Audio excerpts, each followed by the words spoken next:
یہ امام علی نقی علیہ السلام فرما رہے ہیں.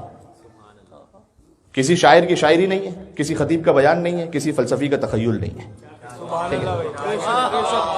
میں سنا چکا ہوں کہ یہ جو غدیر کے دن کی مخصوص زیارت ہے، جب معتصم میں لعین نے امام علی نقی علیہ السلام کو بلایا تھا مدینہ منورہ سے، تو غدیر کا دن تھا اور امام قبر امیر المومنین پر پہنچے تھے. 18 ذی الحجہ کو سفر میں قبر امیر المومنین پر پہنچے اور اپنے جد کے لیے زیارت ارشاد فرمائی، جس ایک زیارت میں 37 آیتوں کے ذریعے سے فضائل امیر المومنین کو بیان کیا. اس ایک آیت میں 37، ایک زیارت میں 37 آیتیں.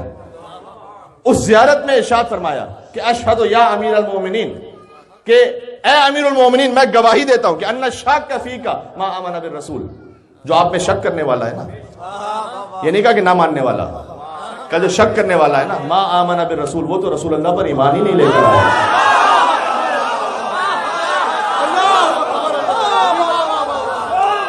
اب جس جملے کو سننے کے لیے کچھ تھے جنہوں نے تاریخ میں بخن کہا، سمجھ میں نہیں آیا کہ بخن کہا کیوں. یعنی یہ اللہ نے ایسے زبان پہ جاری کروایا کہ اس بخن کی وجہ سے اس کے نصیب میں قیامت تک حجت خدا کی لعنت بیٹھ جائے. اس لیے کہ اس زیارت میں میرے مولا علی نقی علیہ السلام نے ارشاد فرمایا لعن اللہ جاحد ولایتک بعد الاقرار، خدا لعنت کرے اس پر جس نے علی کی ولایت قبول کرنے کے بعد انکار کر دیا.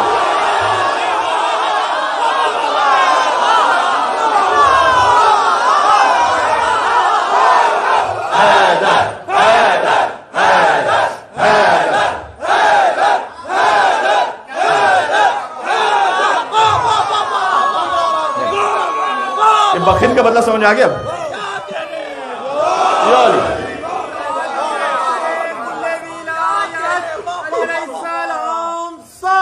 ادھے نگاہ تک مومنین ہے آپ انشاءاللہ.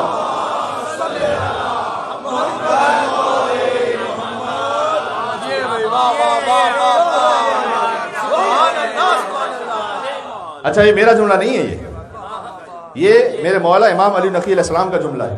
بڑی کتابوں کے ریفرنس تو بہت ہے میرے پاس، لیکن عوام الناس کے میں کہہ رہا ہوں مفاتح الجنان میں جا کے دیکھ لیجئے گا. بڑا سادہ سا اور معتبر سا ریفرنس، مفاتح الجنان میں جا کر غدیر کے دن کی زیارت دیکھ لیجئے گا، آپ کو مل جائے گا. لعن اللہ. اب کیا کیا جائے؟ کئی مرتبہ جب آپ مولا کائنات کے بارے میں کچھ کہنا شروع کیجئے، اب غیروں سے تو مجھے شکایت ہی نہیں رہی.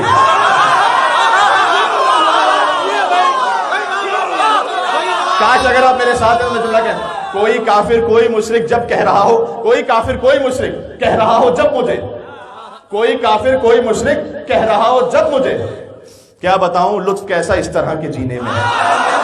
کچھ کہنا چاہ رہا ہوں، کیا بتاؤں لطف کیسا اس طرح کے جینے میں ہے. لوگ تو لفظوں کا حیدر سن کے دشمن ہو گئے، وہ علی کس کو سناؤں جو میرے سینے